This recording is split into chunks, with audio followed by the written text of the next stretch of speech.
Hello and welcome to News Tonight. I am Rhoda Ngonzi. Joining me on sign language, Elizabeth Nakakoni. Let's dig into it today. In our top story, the Supreme Court has dismissed a petition by the National Unity Platform seeking to have evidence in their earlier petition amended in effect. The Supreme Court ruling has held to go by the original evidence the NUP adduced in their earlier petition to court.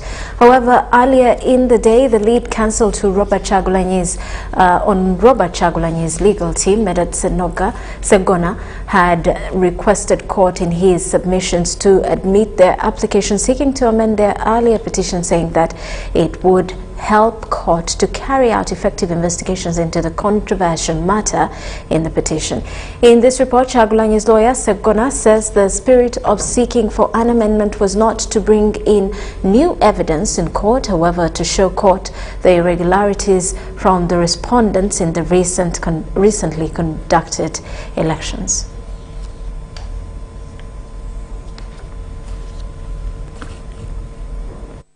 Case in which the applicant Robert Chagulanyi Sentamu, who was a presidential candidate in the just concluded 2021 presidential polls, wants court to allow him amend his petition. Before court, the judges on the panel included the Chief Justice Alfonso Winyidoro, Justice Serara Chamoko, Justice Rubo Piaweri, Justice Esther Kisache, Justice Pomugamba, Justice Faith Monda, Justice Pasenait Haise, Justice Ezekiel Mhanguzi, and Justice Mike Chibita. My lords, the parties are as we were before. Councilman Rebecca Segona Kariamagwa led the legal team for the applicant, Robert Chagulanyi Sentamu. In his submissions, Segona informed the court that in amending the petition, this doesn't in any way prejudice the entire petition filed in court earlier. It's an empowering provision. It reads, subject to the provisions of these rules, the practice and procedure in respect of a petition shall be regulated as nearly as may be in accordance with the Civil Procedure Act and rules made thereunder. Segona added that before the petition was filed, the applicant was allegedly cordoned off by security operatives for 10 days, yet he was legally mandated to file his petition within 15 days. To consider the 10 days of disability as having disabled him to put his case effectively and effectually before this honorable court.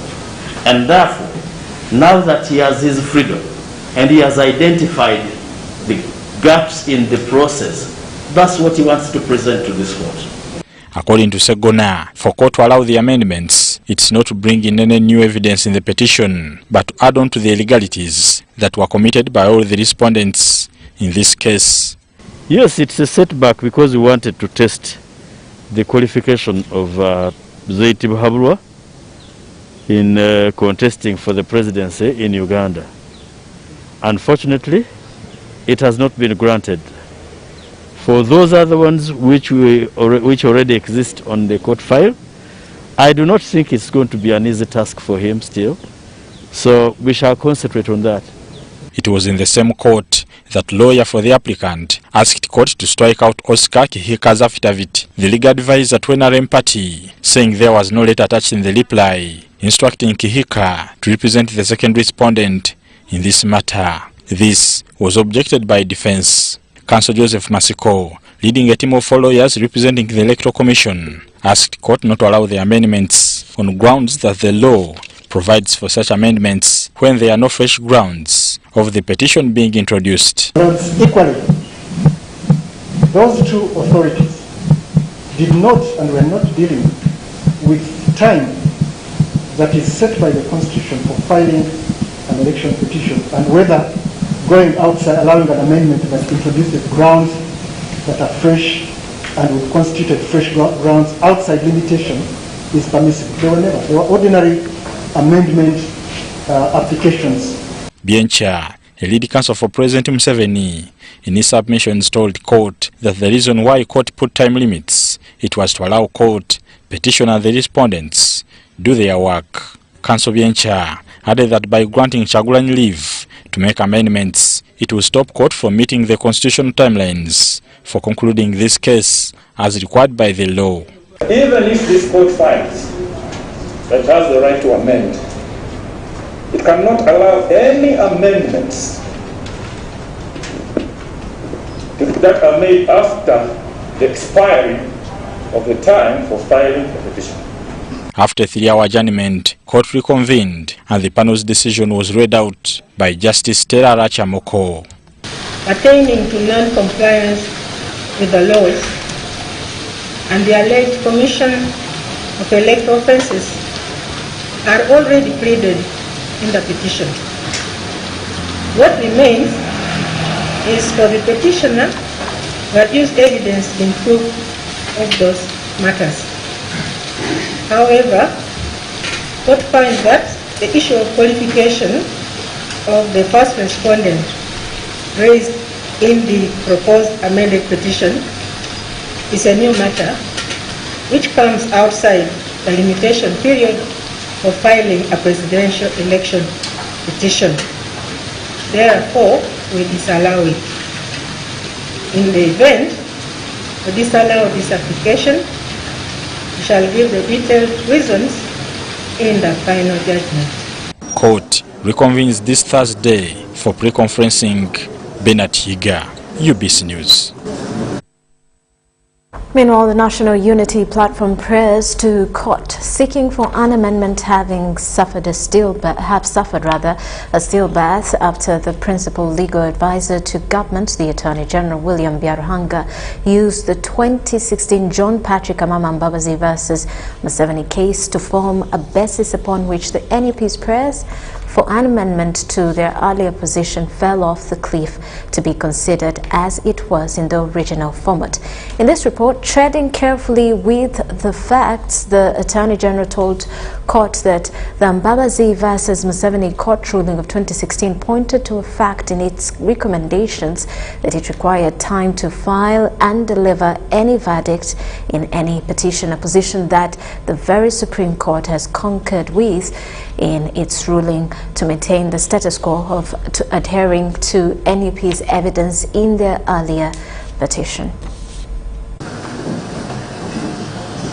The principal legal advisor to government, the Attorney General William Byarhanga, in his submissions told the court that the pleadings were by law closed yesterday, 8th February 2021, and at the moment, all parties had finished putting in their responses and submissions. First of all, the court, my lord, did recognize, as you were saying, and part of the exchanges were, just to quote a few, that the pleadings, the court said the pleadings were closed by law yesterday. This is a presidential election petition. From the time a respondent files his, a petitioner files his petition and a respondent files his response, the pleadings are closed. The court is required to start hearing this matter 5 days from that time. Now you bring in a petition which we haven't seen. That's what the court was saying then. And nobody has seen. What do we do? Are you asking us to amend the rules and so on and so forth? And the argument by the other counsel was that the ones that you are hearing, I think now, somewhat similar, that these matters are so important, you need to allow us to bring everything to the court.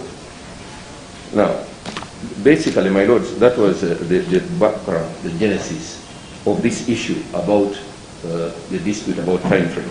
Attorney General also cited the 2016 Amama Mbaba's presidential election petition, saying that the required time to file and deliver any verdict in any petition was raised by the Supreme Court to its recommendations.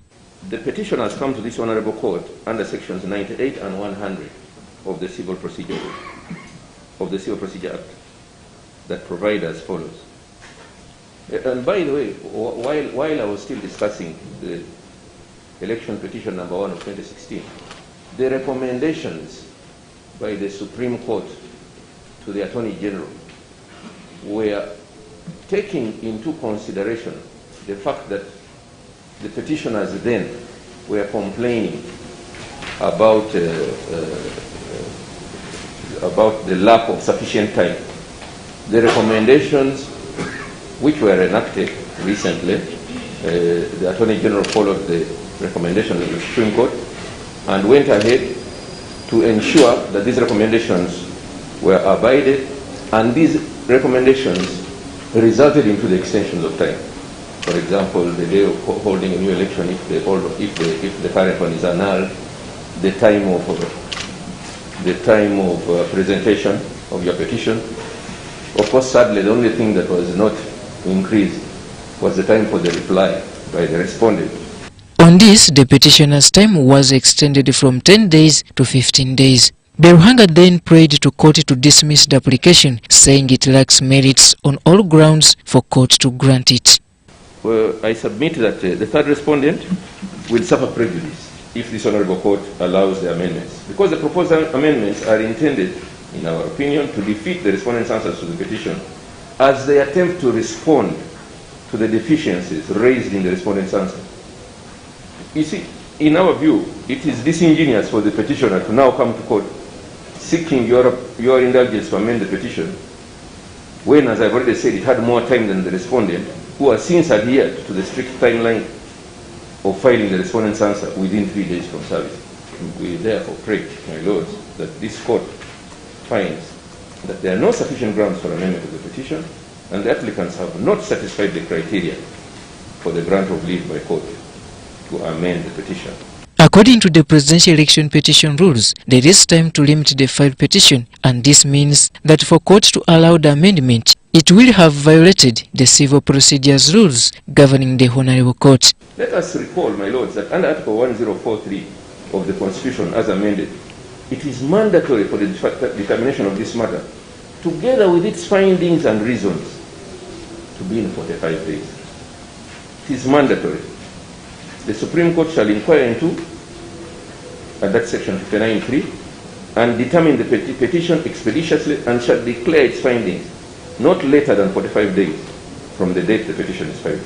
The petitioner, Robert Chagulani, through his lawyers, had asked the court to amend his earlier petition, saying that he didn't have enough time to meet and consult his legal team, as his home was allegedly under siege. Robert Onyango, UBC News, Kampala.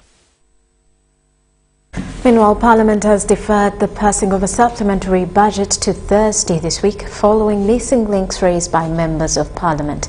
Top among the concerns was the procurement of ambulances under a program legislators said did not cater for hard-to-reach areas. Now, the Speaker of Parliament, Rebecca Kadaga, agreed with the MPs on the consideration of motorized boat ambulances for island districts. Your positive response? Hole after punch were poked in the supplementary budget requests presented by the Vice Chairperson of the Budget Committee of Parliament. The committee therefore recommends that Parliament approves a sum of 2.27 billion shillings to State House to facilitate the completion of the research for the anti-tick vaccine. Patrick Ishagi is also the Member of Parliament for Kachumbala County in Bukedia District. Among the supplementary votes was that of procuring over 200 ambulances for local government units across the country. So the committee therefore recommends Parliament to approve the release of 34.6 billion to Minister of Health to procure the ambulances but not pickups.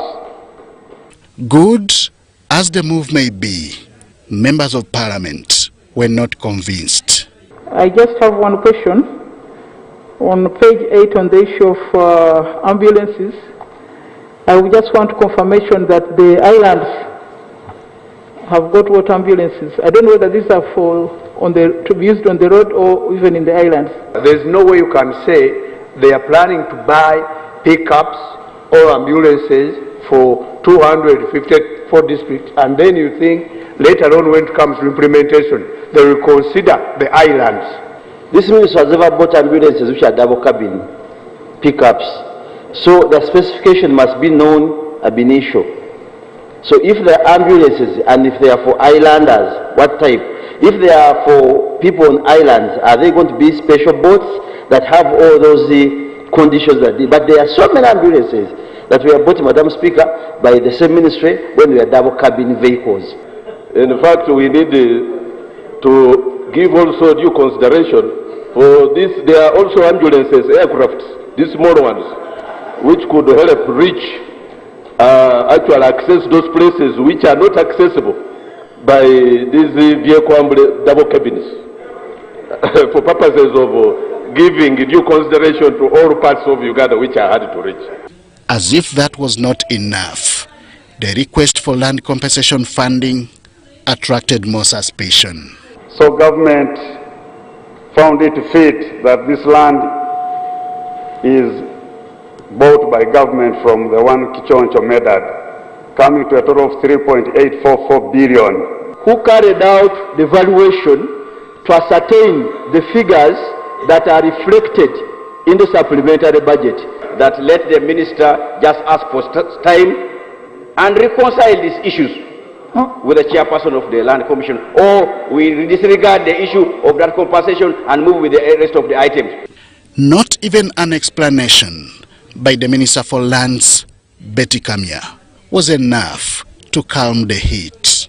This prompted the Speaker of Parliament, Rebecca Alitwala Kadaga, to defer the matter for further scrutiny. Brought to the Minister of Finance and brought all these matters to him and asked the Uganda Land Commission and asked the Minister of Finance to provide funds for Uganda Land Commission, and the letter was copied to the Uganda Land Commission almost 3 months ago. Until today, tomorrow, Tuesday, until Thursday. And, Madam Speaker, we shall send over the entire supplementary until Thursday. Madam Speaker, we had the other. Whether the concerns raised by legislators on the proposed supplementary budget will be met is an answer that Ugandans will get on Thursday. Henry Okrut, UBC. And the NGO Bureau is concerned with the conduct of NGOs that have gone ahead to paint a picture that the president ordered the suspension of the DGF on wrong advice.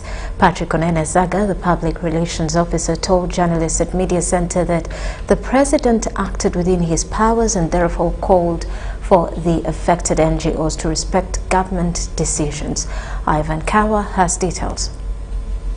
Who are the NGOs? Non-governmental organization National Bureau has castigated 9 NGOs for engaging in dissatisfactory activities following the suspension of democratic governance facility in Uganda by the head of state.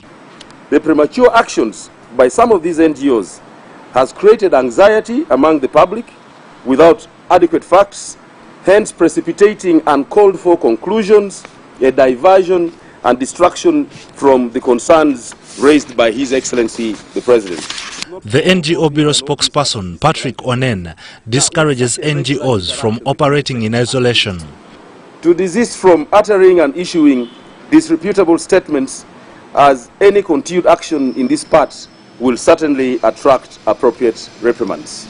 The matter of democratic governance facility suspension is still at cabinet level for a long-term solution. Is a caution to NGOs to be careful about what they say.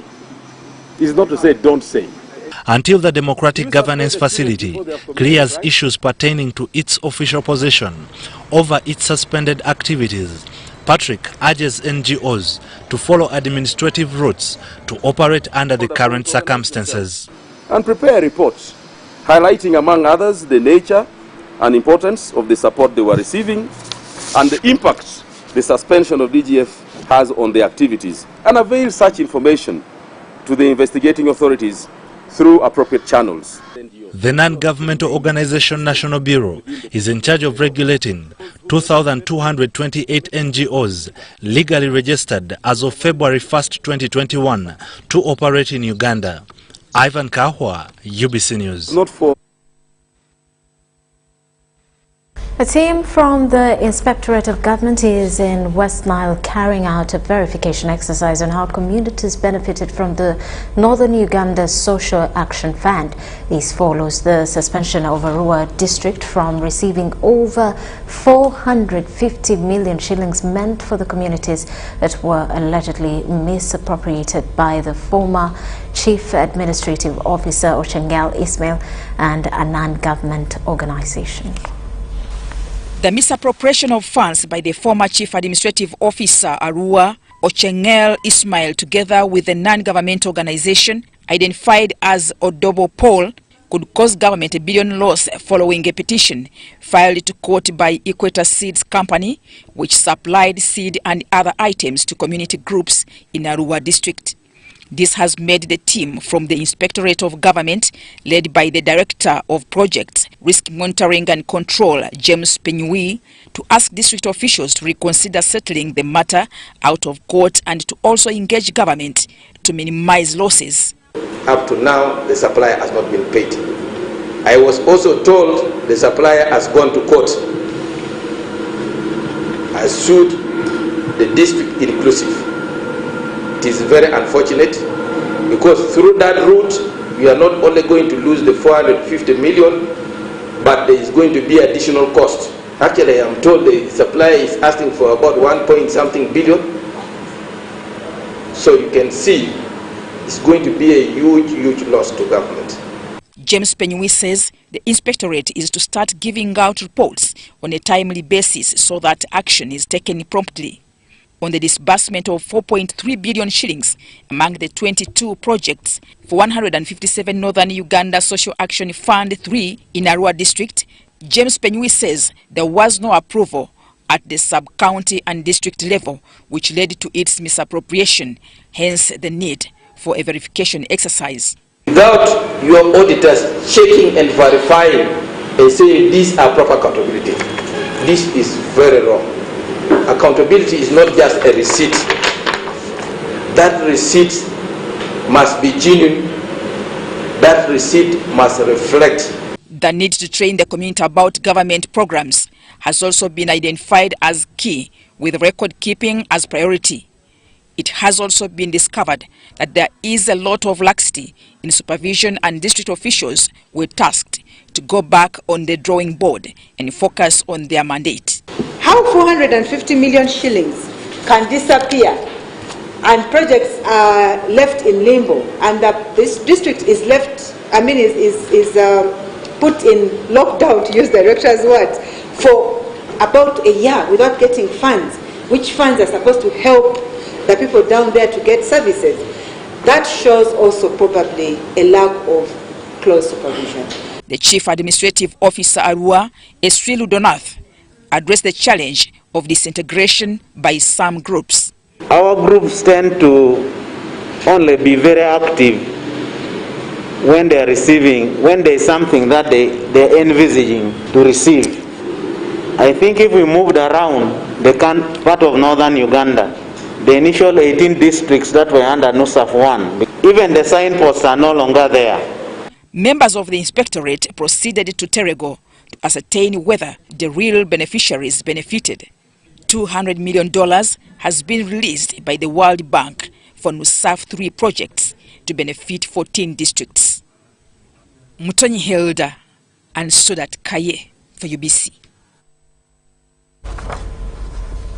Uganda People's Defense Forces UPDF is to start investigations into alleged unbecoming operations in the fishing sector, which has of recent pinned the army officers attached to the Fisheries Protection Unit.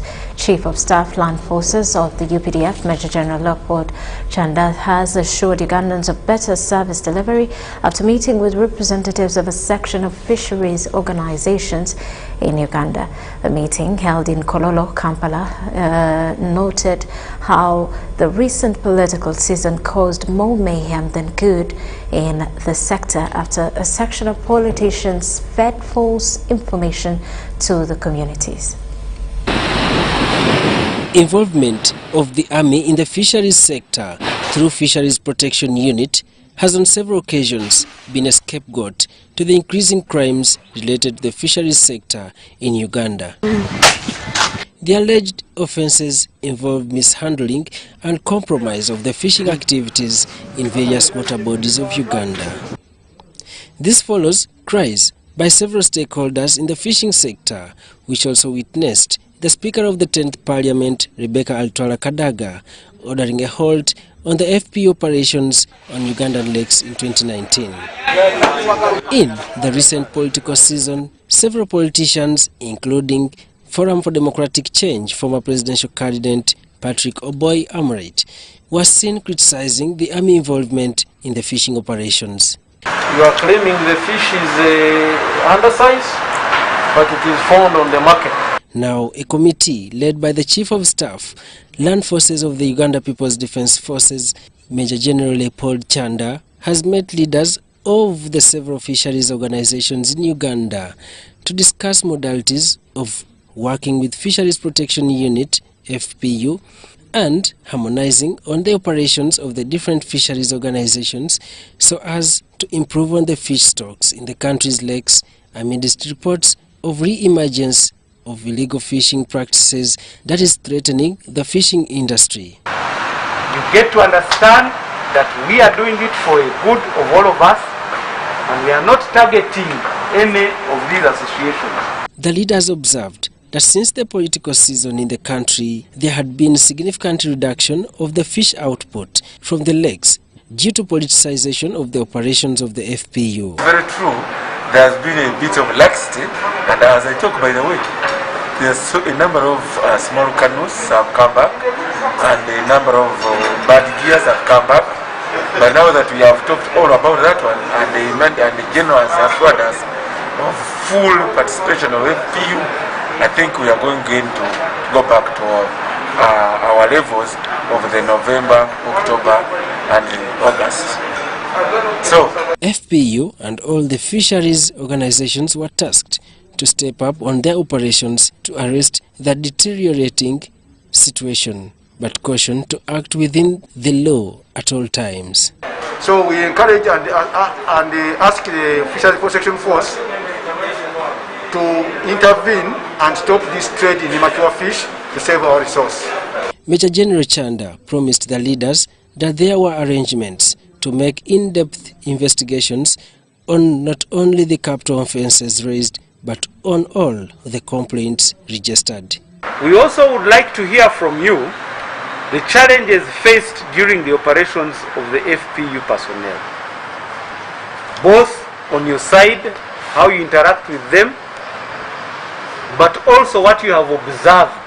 What are the limitations? What are the challenges that the FPU personnel face? How your associations intend to continue supporting FPU operations, and how you wish to be supported by the government. General Chanda said the day's meeting was also aimed at bringing to light the procedures for operating with FPU personnel and establishing challenges involved in operating with FPU and mapping a way forward for improving the fishing industry in general. Of course, as we carry out our investigations, we shall interact. Daniel Mugoya, UBC News. Meanwhile, the National Resistance Movement political party has now settled in Kasese district after scooping most of the political positions there in the just concluded elections. The district's political leadership has been monopolized by the opposition in the past. NRM has shared halfway the 6 parliamentary positions, reclaimed LC5 seat and winning most of the LC3 positions. Let's take a look.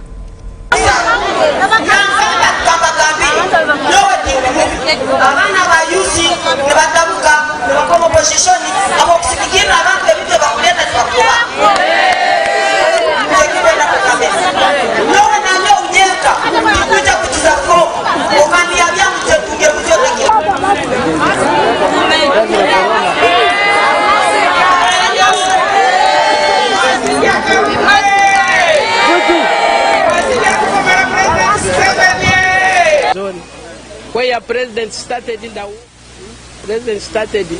war in the resort, we used to vote for him, but after some time people turned goals, but now they have come back to elect the president.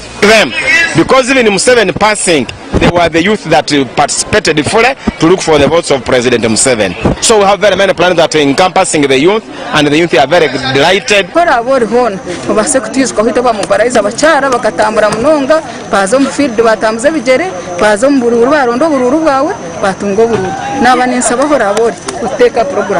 empadwa naitwe kusaba okutukurabizeemu naitwe otumanye kandi otwijukire nyondi mukazi mufakati. First of all, together with the community of Nyachumbu, these past 5 years we have achieved a lot. One, assuring that physical security in the sub-country, there is relative peace in the sub-country. Then two, promotion of unity of purpose. As in Nyachumbu community, we see that we are one family. A sub-country will have also come up with issues that are embedded in the major manifesto that will benefit the community of Nyachumbu. One of it is to see that food security is promoted in the sub-country.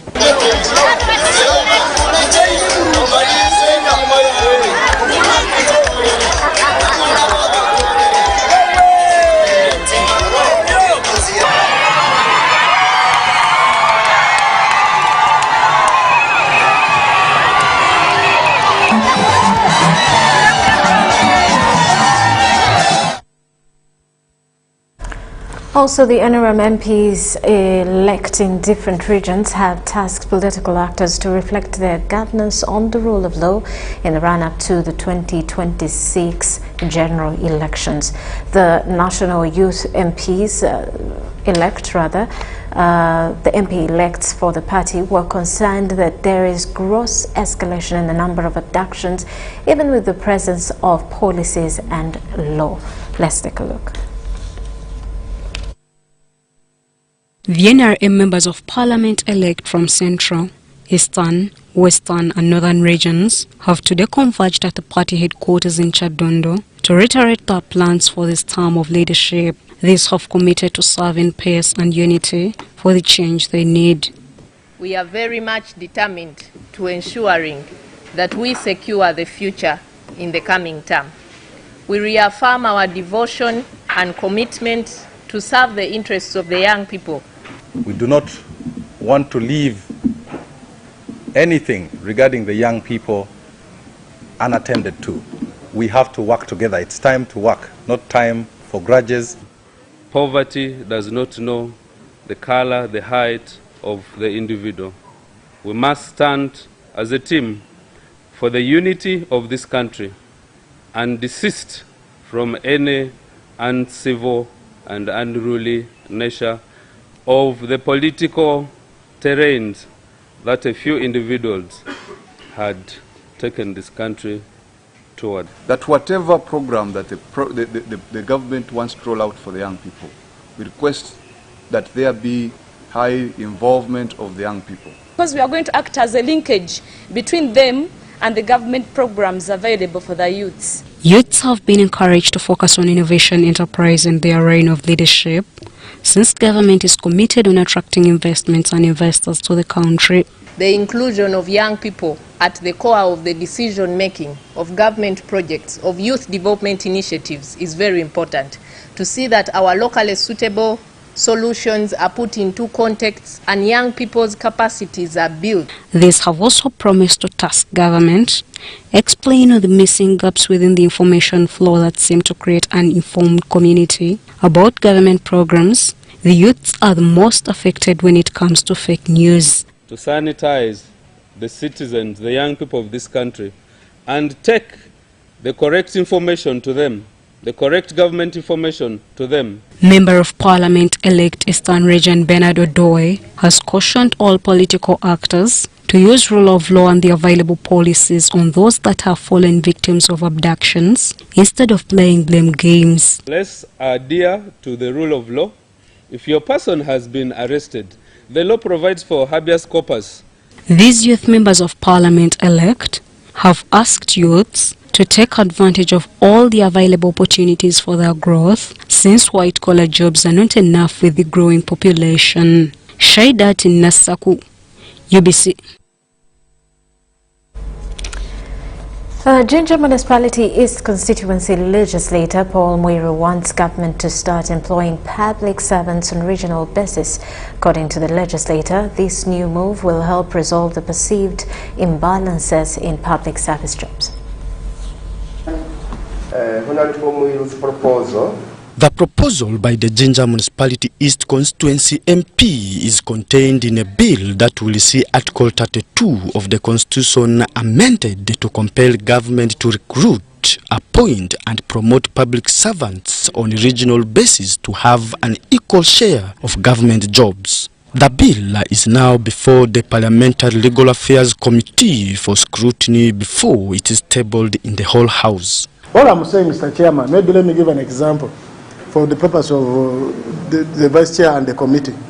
If people were employed from one region and there were permanent secretaries in the government, they would sway resources to their area in terms of development.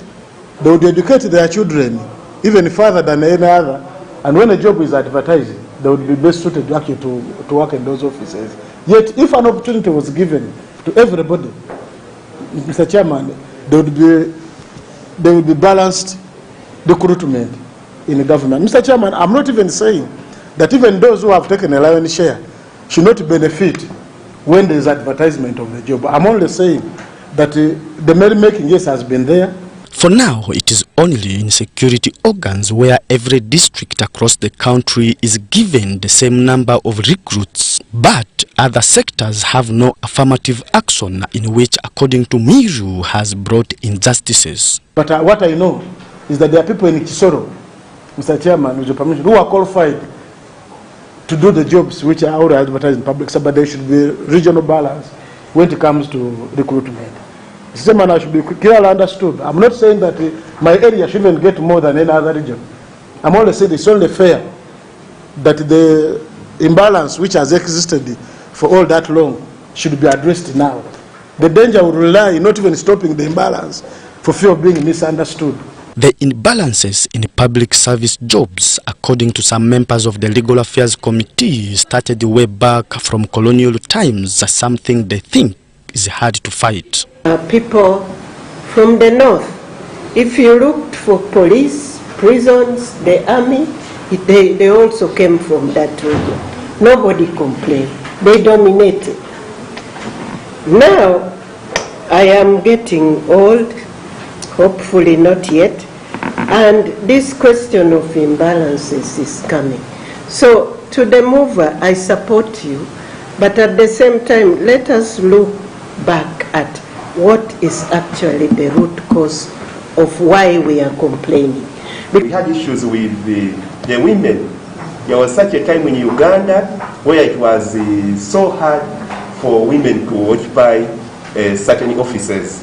But when the law was enacted and it was clearly expressed by the Constitution, it's no longer a problem. So we need a constitutional provision to rectify what is happening today. Another bill by Mwiru that seeks constitutional amendment is Article 86, where he wants elections petitions to be handled by a tribunal than the High Court as of today. According to him, the tribunal will help reduce on time of hearing the election petition cases and costs involved. Mr. Chairman, I have addressed the question of time. I want to address the question of the negatory expenditure. Mr. Chairman, the other time when we were in court, people who did not deserve, who had cheated the elections, came in Parliament. They were given vehicles. Shortly after, they lost the election petitions. They didn't return the vehicles. They went with that. And then us who came in, government also bought for us vehicles. In my view, that's a negatory expenditure. If this money was, if the election petition was disposed of timely in 45 days, that money would be saved and taken either at the RSS Center for in Nagongera or in Namutumba. So I consider that negatory expenditure that it can be avoided. However, the amendment of these articles to make Mwiru's proposal effective will depend on the recommendations of the Legal Affairs Committee of Parliament. Philip Aguta, UBC News in Kampala. Let's take a quick break. When we return, more details. You are watching News Tonight.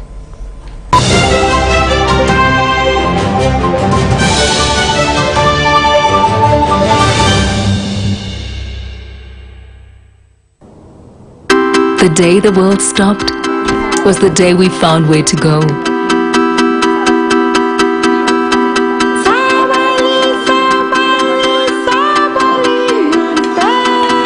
From now on, we are not going to leave anything on our plates, because we've learned to savor the moments that were always there, and they never tasted this good.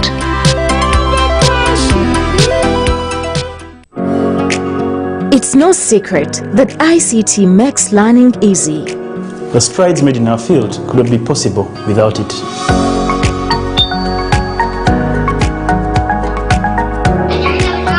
And now we can watch our favorite show. My radio is my best friend. UCC provides an enabling regulatory environment and policy guidance for healthy competition. We also facilitate ease of doing business in the communications sector through licensing, standardization, spectrum management, tariff regulation, rural communication development, and consumer empowerment. An informed consumer is an empowered consumer. UCC supports local content and innovations. Driving the development of a robust communication sector in Uganda is Uganda Communications Commission.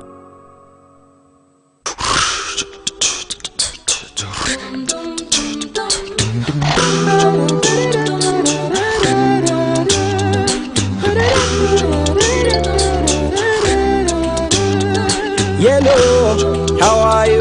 Tell me, how do you do?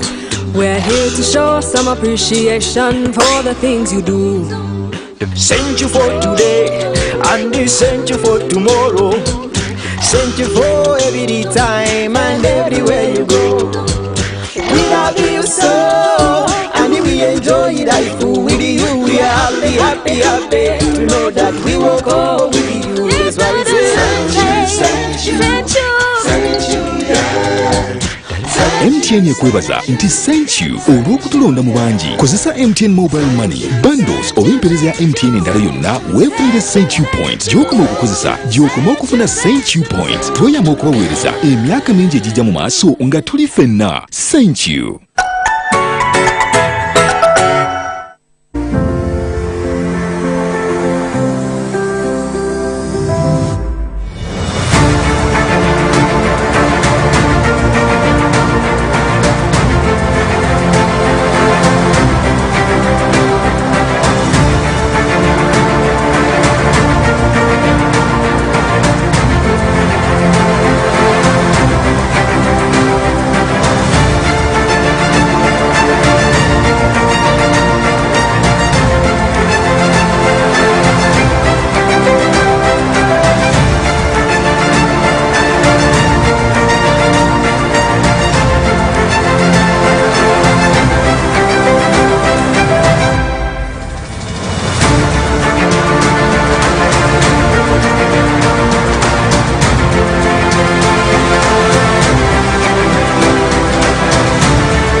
Welcome back. You're still watching News Tonight. Police are investigating circumstances under which one of their own died after his body was found hanging on a tree in Nakawa Division. Kampala Metropolitan Police Deputy Police Spokesperson Luke Oyesigire identified the late as Jem Sochan, who was attached to the Ministry of Water and Environment. Let's take a look.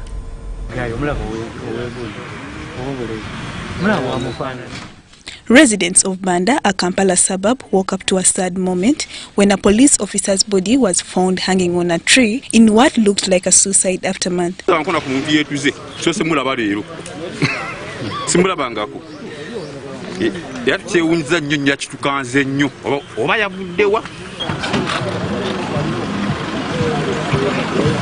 The area police officers, with the help of a sniffer dog, were seen studying the scene before lowering the body off the tree. Anti mu police kitutiisiza nnyo okugamba nti ng'omuntu abadde munnamateeka mukulu wa poliisi ate n'osanga nti bamusi ekitegeeza security yaffe kinafu nange omutuuze mba ntyamu nange wentambulira kitegeeza ssaawa yonna kigenda akola ki kijja kuntuukako. The deceased was found still in possession of some items like phones.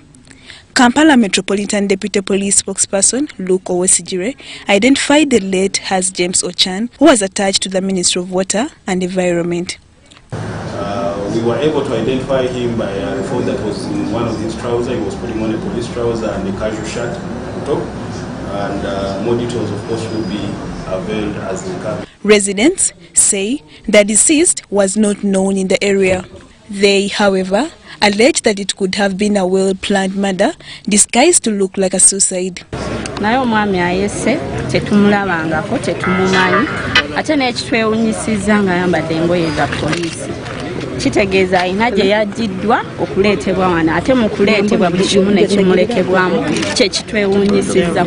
Alabika si wa mu kitundu kino kubanga tewannaba omuntu yenna aga nti amumanyi ate kiteeberezebwa nti oba poliisi kubanga empalira n'etamba ya poliisi ngejjezza engeeti yansobodde kulengejja yandikonye ku ttaka naye alaga ti kino kyeyattigamba yattidde obutti ne bamuleeta buleesi oba bamugjewa ku kyawo ku kyalo ki okumanyi naffe. The body has been taken to a city mortuary for a post-mortem as investigations continue. Nakawa Division Mayor, also Nakawa East Member of Parliament-elect Ronald Barimwezo, blamed this incident on the many idle minds occasioned by the partial lockdown that has left many youth out of school but wandering aimlessly. Tulina bingi nnyo by'okwebuuza era tusaba poliisi n'ebitongole byonna ebya security wabanga ono abadde waabwe naye ng'akoleddwako bw'ati oba nga yawambiddwa mu ngeri eno bw'ati ng'ayambadde yunifoomu yaabwe then tuli ku bunkenke ng'ensi era tusaba investigation zikolebwe mangu naddala ku kiwamba abantu kino kigenda mu maaso. Meanwhile, police have arrested over 50 youth from downtown Kampala in an operation that intended to rid the city of petty theft cases that were allegedly on the increase. We had information that people who participate in this kind of crime of snatching, mugging, were hiding in the trenches downtown Kampala, and we had to go down there, extracted most of them. Over 56 have been arrested and are currently here. Some have even been found with the suspected stolen property. So we are investigating and we shall be letting you know. Lydia Chomkama, UBC News.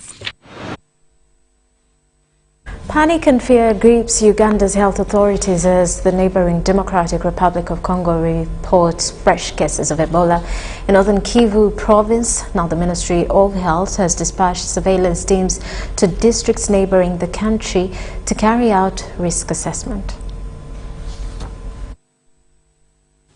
In August 2018, Ebola broke out in the Democratic Republic of Congo, which intensified surveillance on Uganda's borderline to counter any Ebola case from the DRC.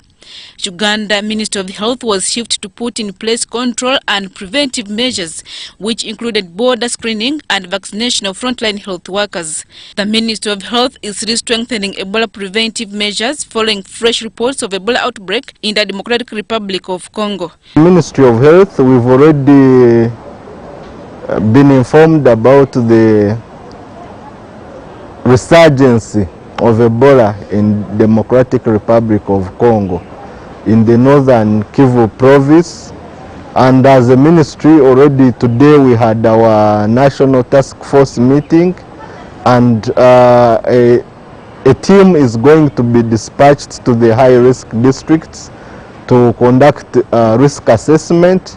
But in the meantime we have already alerted the districts to intensify screening at the points of entry and also surveillance in order to be able to detect any cases that might be imported. The Ministry of Health is working on developing communication messages about the prevention of Ebola. We are going to also intensify risk communication to ensure that the population is aware about the signs and symptoms of Ebola, which is a hemorrhagic disease which presents with blood, passing out of blood, vomiting blood, fever, and high temperature. So already all that is going to be kick-started. The 2018 Ebola outbreak in the Democratic Republic of Congo was the second largest after the one in West Africa that broke out in 2014 to 2016. Adiana Kute, UBC. Police has arrested an LC1 chairman of Chifumbira zone in Kawempe for allegedly selling off government mosquito nets that were supposed to be supplied to the residents for free. Chifumbira residents have stormed the streets in protest. The mosquito nets are availed for free by the government of Uganda and its development partners to curb down the spread of malaria, which is the #1 killer disease in Uganda. In this report, Chairman Israel Musazi will spend a night at Mawanda Road Police Station with other 2 co-accused who were found transporting the said mosquito nets in a private Corona vehicle, registration number UAG 100D. Here are the details.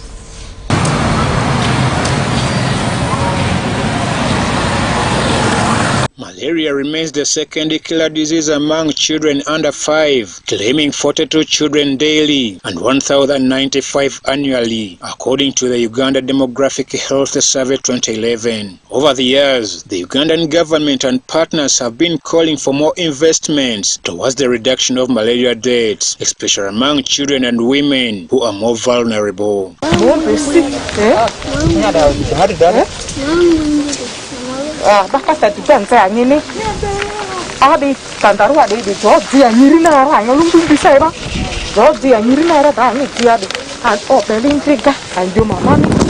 While Uganda is still not on track to meet the Millennium Development Goal on child mortality, with malaria contributing 13% of the under 5 mortality, government efforts in the fight against malaria being downplayed by local leaders who are supposed to take the front in the fight against the killer disease. Yeah, exactly. Yeah. So you say there are people. More frustrating, in a Kampala slum of Chifumbira where acute cases of malaria are often reported, police arrested an LC1 chairman Israel Musazi of Kifumbira zone in Kawempe division on account of selling government mosquito nets that are supposed to be supplied for free to community members. You go there, they educate you about the mosquito use. The arrest prompted residents led by their newly elected councillor Stanley Kimboa to storm the streets in protest of the character behaviors of their LC1 chairman, who had been arrested over the sale of the government free donated mosquito nets.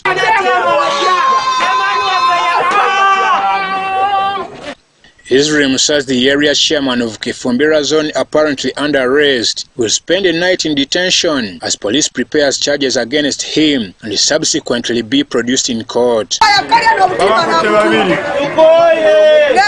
Holding posters with dissatisfaction messages, they criticize the leader for letting Ugandans suffer on account of greed. They, however, asked the Electoral Commission to reorganize an election to replace the late area chairperson.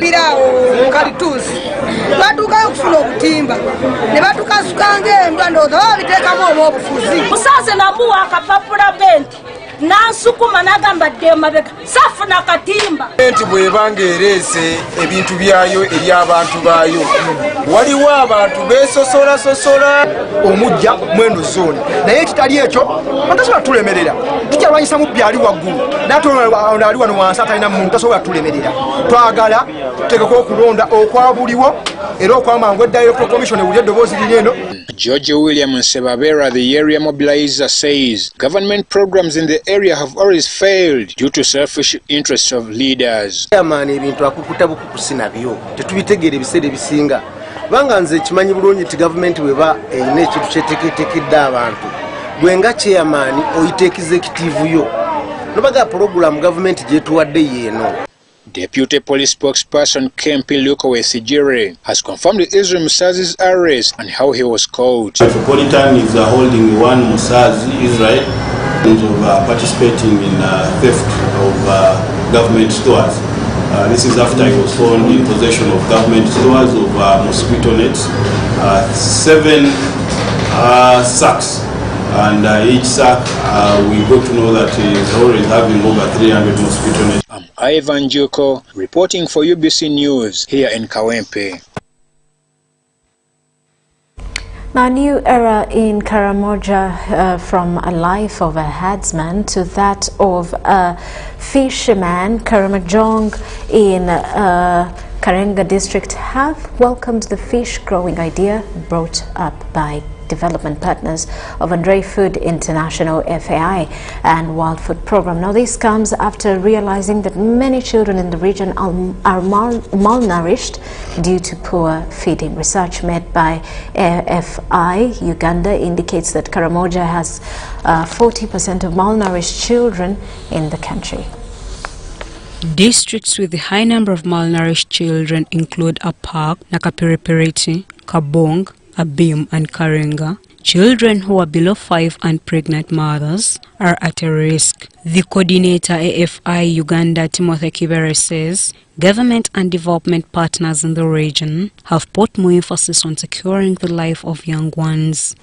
And speaking of, let's say, Karenga district, we're looking at about roughly 7,000 children first, benefiting directly from treatment.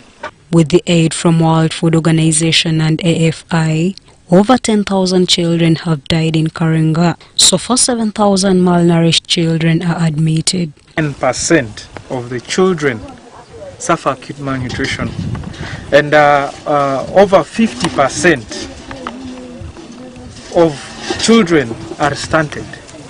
So this indicates that people have inadequate access to food. Majority of the people in this region, as seen by the development partners, have no time looking after their children. Basing on the above, the development partners decided to break down the budget into two, taking the big portion to health in order to help. Now the other budget been shifted to fish growing to increase the income of these people. This AFI project which has come here now to help us may change us now from poverty. Because here in Karamoja, it is hard for us now to feed our children from the starting, from when they were produced. Divided them, those are HIV positive. We also have the youth. Then we have also the elderly people. The Chief Administrator of Karenga District, Mukose Jonathan, says, as local government, they are to support farmers involved. Fish. So our people here are saying that once we have fish, nobody can know that it is there, but even if it is there, we are going to improve on our security. So the Country Director of World Food Program, Elkidir Dalom, says the level of malnutrition in this region has decreased unlike the past time. Shaidat in Nasaku, UBC News.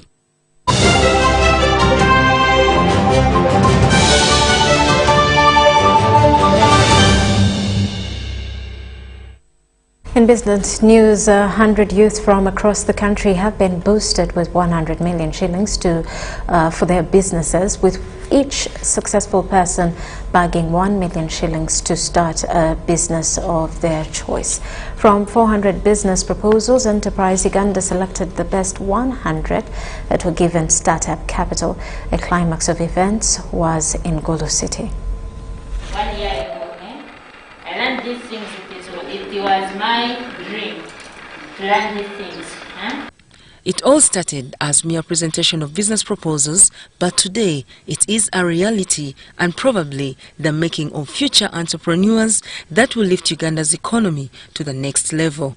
The vetting of the proposals was done by Enterprise Uganda, a renowned business monitoring and advisory body, where 100 youth across the country were selected to benefit from the 100 million shillings courtesy of Nile Breweries.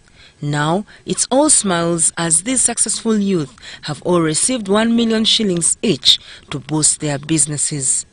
The first batch of winners was in Central Region, then traversed the east and western part of the country before the climax in northern Uganda's Gulu City. As Nile Breweries, we do annual stakeholder consumer surveys. What do they think about us as a company? What more can we do? Yes, our role or what we exist for is to make and sell beer. But we are part of a community, we are part of the country. And the dominant feedback we have got always is that young people in particular want to be supported with either jobs, skills, or startup capital. Apart from the money to boost their businesses, youth were mentored in business management skills, monitoring and evaluation as they implement the new projects at hand. In addition to our own survey, I've found that empowering the youth, first of all with skills, because we are not just giving money.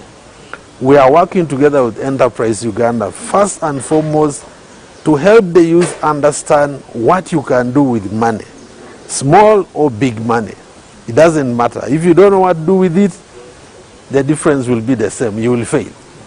So after Enterprise Uganda has done training, mentoring, we then give this 1 million to the young person based on the idea they have submitted, and that idea has been refined by Enterprise Uganda. Our role as Enterprise Uganda is to incubate, mentor and grow these small and medium organizations or companies into realizing their vision and dreams. Nile breweries have for the last 10 years invested millions of shillings in boosting farmers' welfare as well as developing projects for the youth. Next on agenda is monitoring of the 100 business ventures set up, with each expected to employ at least one extra person. Government has already put in place various set-up capital ventures for the youth, including skilling the girl child, Emyoga and others to boost the welfare of its nationals. Ngabo Emon, Helen Barbara for UBC News. And farmers, especially the youth, have been encouraged to emphasize value addition to their agricultural produce in order to fight household poverty and unemployment. The call was made by Samuel Nyanzi of Roset Agricultural Training Institute in Lubanja, Mityana Municipality, during a skilling and development program funded by World Bank and Government of Uganda. Addressing household poverty and youth unemployment have been Uganda government's priority areas of intervention, whereby various programs to impart life skills and knowledge to especially the youth have been initiated.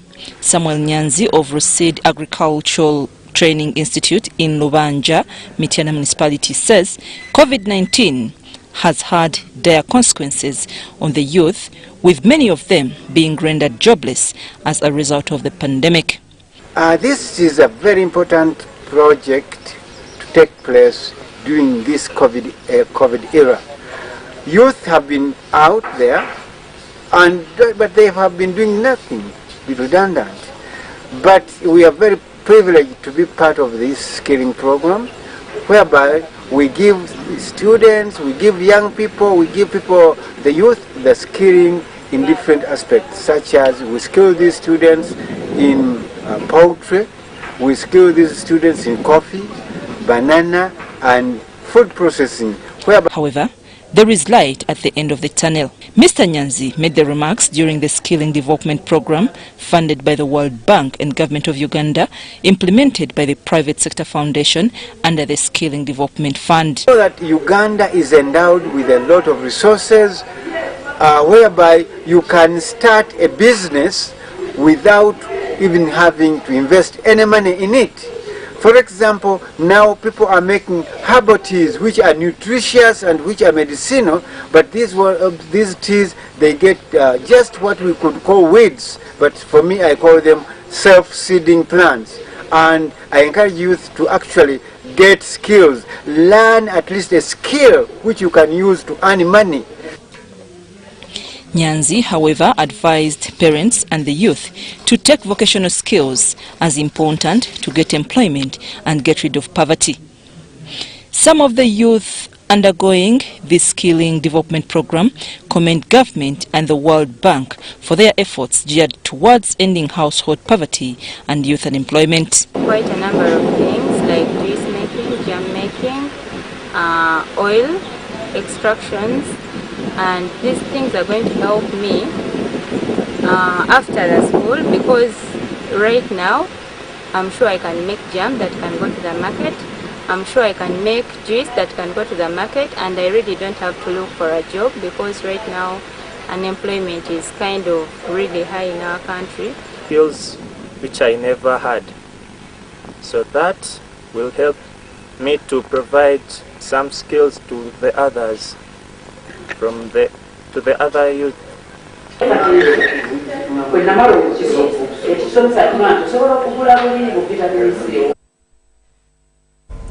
Uganda has remained in 10th position out of 23 markets in the APSA Financial Markets Index of 2021, which gives insight on markets, opportunities, the strength of capital markets, strength of forex exchange through statistical indications. Now, basing on 6 economic pillars of market depth, access to forex exchange, market transparency and depth, local investment, among others, Uganda still emerged 10th in 2020.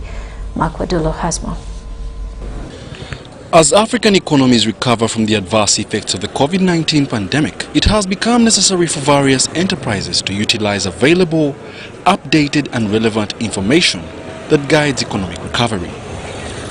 So why should you care about the Financial Markets Index? I think it is something that provides an opportunity to be given an insight in terms of what market opportunities there are in various markets across Africa, but most importantly in Uganda. It also provides a platform to give an indication of the economic outlook of the country. I think in this COVID era, you should know that everybody is concerned about when do we restore or when does the world reset to a period of normalcy? When do things return to what we have known as normal? When do certain closed sectors and economies open up? When does international travel open up?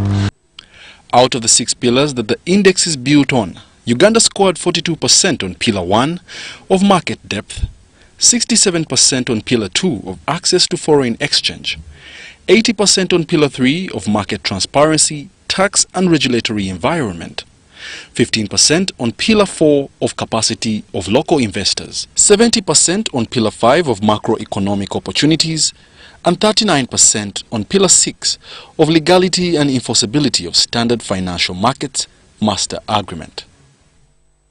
Uganda continues to star on its management of the foreign reserves and foreign exchange, and the markets adopting there.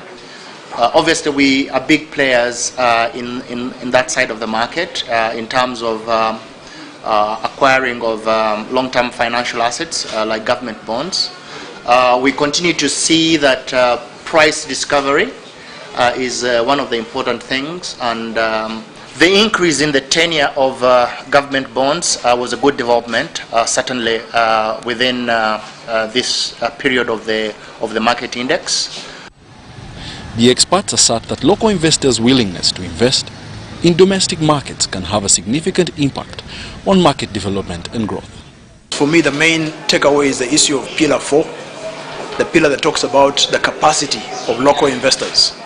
Now that has very many facets to it. You're talking about the number of investable companies on the stock exchanges. You're talking about how many businesses in Uganda are being financed using non-bank or market-based financing, like private equity, like public equity. How many businesses are issuing corporate bonds to finance their growth? How many investors are actually coming on board and investing increasingly in financial assets as opposed to investing in hard assets? Generally, the successful use of the indicators is predicted on how quickly the COVID-19 vaccine is administered across the continent. Wadulo Mark Arnold reporting for UBC News in Kampala.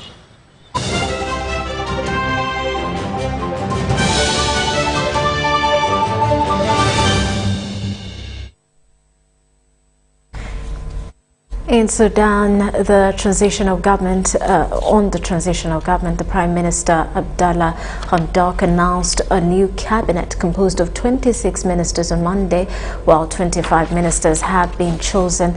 Another position for the education minister has been delayed for further consultations, Hamdok said at a press conference in the capital, Khartoum.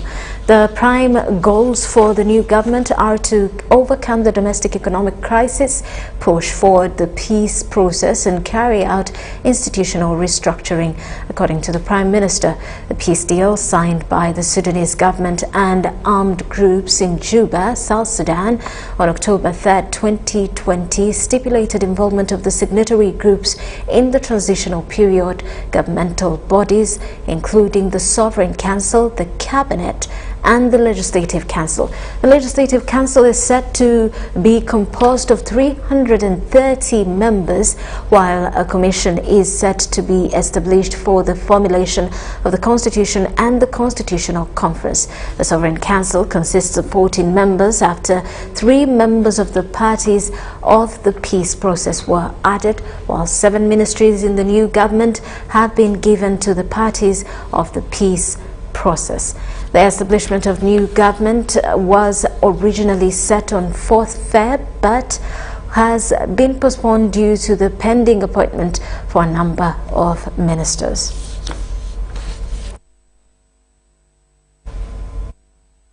Well, that does it for News Tonight. Thank you for sticking with us. Elizabeth Nakakoni on Sign Language. I am Rhoda Ngonzi. Have yourselves a lovely night.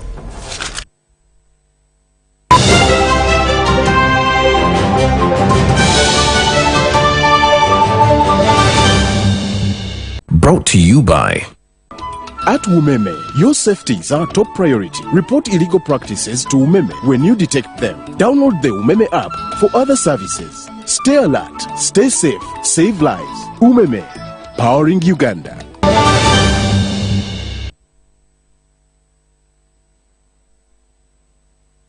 Yes, hello there. A very good evening and welcome to this edition of the Weather Report. My name is Maureen Kenyana. Now we continue to see mostly dry and sunny weather across much of the country, and also temperatures are equally high, so that explains the hot conditions that we have, most especially across northern Uganda. Now we are seeing that we still have those dry winds coming in towards the country, and that explains the reduced wet weather activities. Now the good news is that we're starting to see some of the rain-bearing clouds extending towards the country, and that could bring us some rains. Now Wednesday morning brings with it scattered showers. Those will be across the Lake Victoria Basin as well as parts of the Lake Victoria Islands. Otherwise, the rest of the country, we shall have mostly a mix of clouds and sunshine. Later in the afternoon, we see more rains developing across central part of the country as well as the Lake Victoria Basin and also southwestern and western Uganda. For Kasese, Mbarara and Kabale, you can't expect to see those light showers. Otherwise, the rest of the country will remain with sunny intervals. At daytime highs, we have a maximum of 28 that will be across Kampala, Jinja 29, and a very warm day for northern Uganda, as well as the Karamoja region. That also includes parts of eastern Uganda where we have a maximum of 32. Also likely to have temperatures go up to 25 that will be across Kabale Highlands. And some of the wild cities we have for you, we're forecasting sunny intervals across Mombasa. Snow for Mosquito and Paris, we're seeing Paris at freezing point. Also likely to have cloudy conditions for London, and a sunny day is forecast for Dubai at a maximum of 26 degrees. Well, that wraps up tonight's weather report. Thank you very much for joining us. Have a good night.